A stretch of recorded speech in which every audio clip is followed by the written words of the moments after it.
En el origen y fundación de las ciudades de Tenochtitlan y Tlatelolco se mezclan la historia y el mito. Después de una larga peregrinación, los aztecas, posteriormente llamados mexicas, llegaron a la Cuenca de México y se instalaron en las riberas del lago de Texcoco, donde fundaron la capital de lo que sería su imperio. En la monarquía indiana de Fray Juan de Torquemada, escrita en el siglo XVII, se dice que el dios Huitzilopochtli le entregó 2 tlaquinioli o envoltorios sagrados.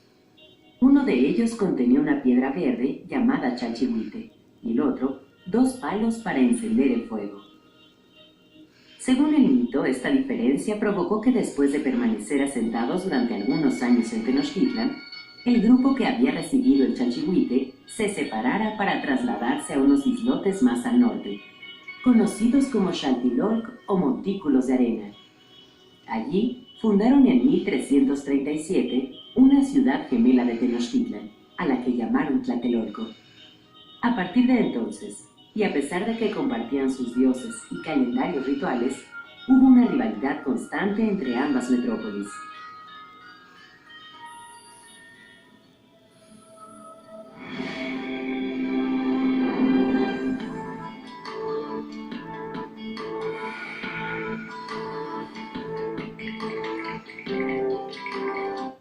Están asentados.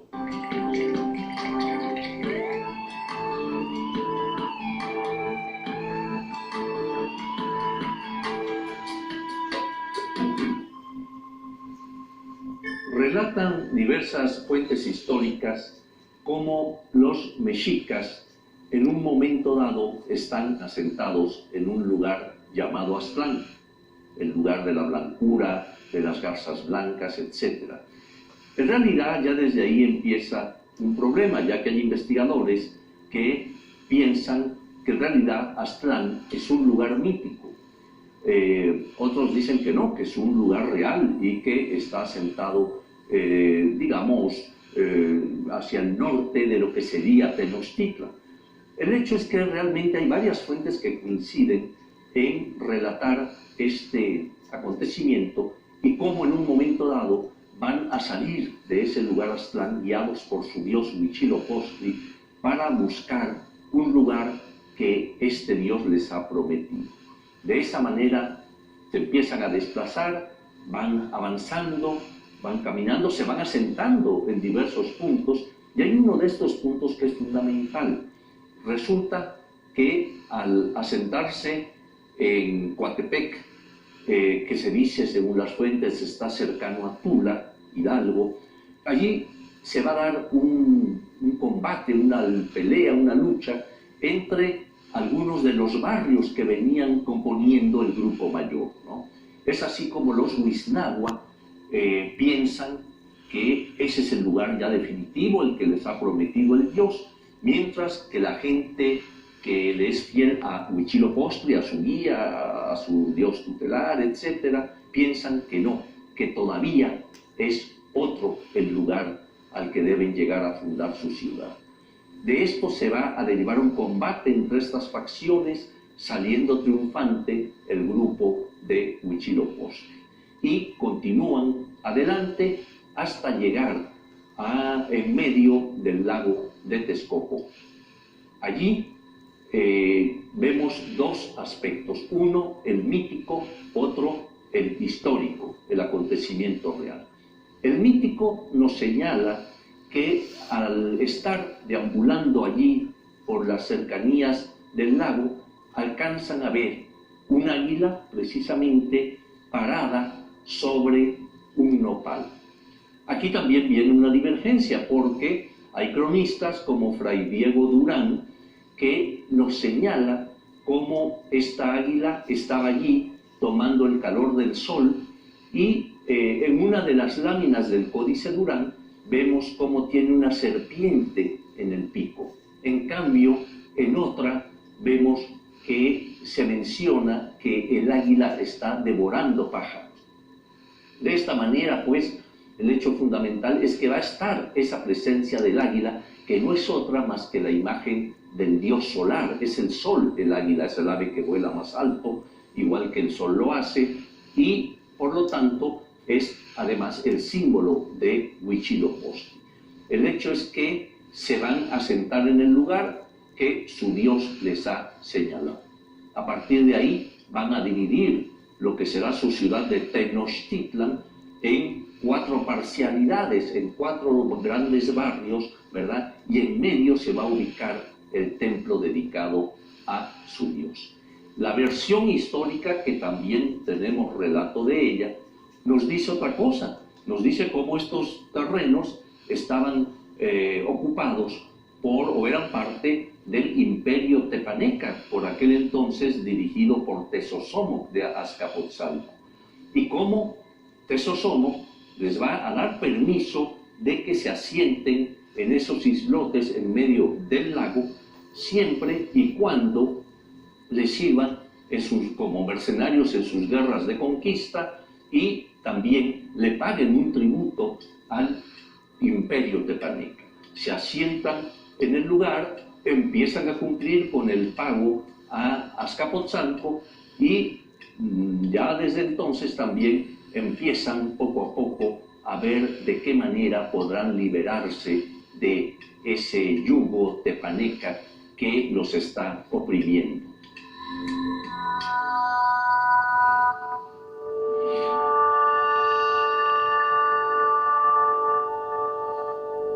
Uno de los mitos más hermosos del México antiguo es precisamente el de la creación, cuando se narra en etapas anteriores.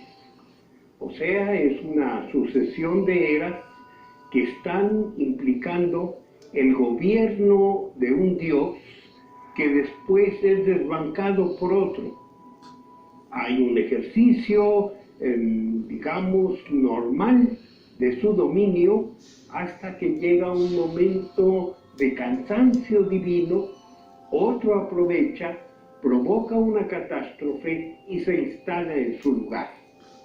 Y así se van sucediendo durante 4 etapas, 4 soles, hasta llegar precisamente a la última, que es la que da origen al mundo actual, la etapa del 5.º sol. Es la instalación de los postes en el mundo, uno tras otro, hasta complementar 4 postes, uno en cada extremo del mundo. Por estos postes transitará el tiempo, por estos postes llegarán los días, se formará el ciclo, pero para esto hace falta una cosa más: un ser que sea capaz de regular el tránsito, que señale el orden este, norte, oeste, sur, para volver al este. Este Dios capaz de establecer el orden es el Sol. Diversas crónicas coinciden en señalar el 13 de abril de 1325 como el de la fundación de Tenochtitlan, día en el que ocurrió un eclipse solar. Otras fuentes señalan que la fecha se adaptó para hacerla coincidir con el evento astronómico. Allí vemos, ya asentados en Tenochtitlan, cómo tienen a uno de sus primeros gobernantes, Acamapixtli, el cual pues empieza a dirigir la ciudad bajo el yugo tepaneca y se van a suceder en el trono varios tlatoanis, Huitzilihuil, Chimalpopoca, etc. Todos ellos pues siendo tributarios de Azcapotzalco. Aquí va a ocurrir un hecho muy interesante y es la separación del grupo mexica. Por un lado, los mexicas de Tenochtitlan van a permanecer en el lugar, pero hay un grupo de inconformes y este grupo de inconformes va a decidir separarse y irse un poco más al norte y van a fundar ahí lo que será la ciudad de Tlatelolco. De esta manera podríamos hablar de mexicas tenochcas, los de Tenochtitlan, y mexicas tlatelolcas, los que van a habitar en Tlatelolco. A partir de entonces, Tlatelolco se convirtió en el principal centro comercial del México prehispánico, mientras que con el tiempo, Tenochtitlan monopolizó el poder político y militar.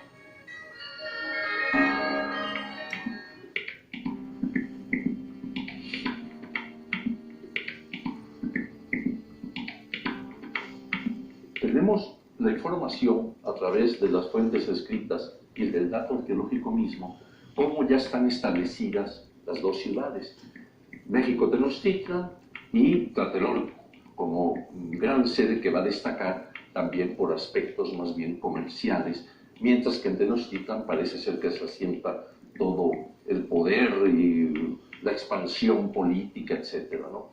Entonces, cuéntanos cómo es esta caracterización de Tlatelolco como esa gran sede que va a impactar inclusive a los españoles a su llegada, cuando conocen su mercado, su potencial económico, ¿no? Claro, sí, recordemos que de origen los mexicas van a fundar Tenochtitlan, se supone 13 años después va a fundarse Tlatelolco. Aquí hay una dicotomía muy importante en la cual los tlatoanis son investidos con un doble poder, el religioso y el civil, que va a ejercer prácticamente el área de la justicia entre los hombres. Es decir, que transgreden los dos campos en los que tendríamos la parte del campo de los dioses y la parte profana, la parte de los hombres. Esta investidura la va a asumir perfectamente Tenochtitlan. Ahora bien, a la fundación de Tenochtitlan, lo que vemos es que ellos van a hacer alianzas con la parte sureña de los grupos ya asentados, de los herederos de Tenayuca, de Tezosomoa, etc. Y va a tener muy bien controlada la parte de Iztapalapa, Texcoco, y Tlatelolco, precisamente por el comercio, va a empezar a realizar grandes relaciones de linajes con los de Azcapotzalco.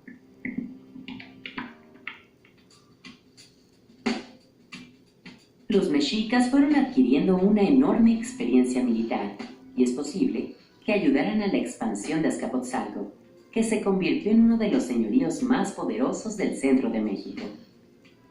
Sin embargo, hacia 1418, cuando comenzó la construcción del acueducto para llevar agua dulce de Chapultepec a Tenochtitlan, surgieron desacuerdos entre mexicas y azcapotzalcas. Se enfrentaron en una encarnizada guerra hasta que los mexicas, comandados por Itzcoatl, vencieron y se independizaron de Azcapotzalco. Itzcoatl, quien gobernó Tenochtitlan entre 1427 y 1440, logró la victoria que los convertiría en señores. Fortaleció el aparato estatal y creó la Triple Alianza con Texcoco y Tacuba. Una vez lograda la liberación del yugo tepaneca, Tenochtitlan comenzó un acelerado desarrollo que la convirtió en la principal ciudad de la Cuenca de México. También vemos cómo tanto la organización social como religiosa, etcétera, económica hasta cierto punto, pues era más o menos similar. Eran sociedades profundamente estratificadas, ¿verdad?, en donde el tlatoani era el gobernante máximo y estaba la nobleza, los tilis, ¿verdad?, estaban los macehualtin, la gente del pueblo, dividido en diferentes, digamos, quehaceres, ¿no? Sabemos cómo había lapidarios, médicos, constructores, tejedores, en fin, pescadores. Una social impresionante. Tremenda, ¿no? Yo no creo mucho en eso de que por las afrentas, los pleitos que las fuentes dicen, ¿no?, es por lo que se va a crear el conflicto entre las dos ciudades mexicas, ¿no? Yo creo que ya más bien era que una quería el poder de la otra y viceversa, ¿no? En realidad el mexica Tenochca quería apoderarse de todo ese comercio magnífico que tenía ya establecido Tlatelolco, y por otro lado Tlatelolco también quería el poder, digamos, real, simbólico de lo que representaba Tenochtitlan. Tenochtitlan y Tlatelolco mantuvieron constantes enfrentamientos hasta que Axayácatl, quien gobernó entre 1469 y 1481, venció a los tlatelolcas y los convirtió en tributarios de los mexicas.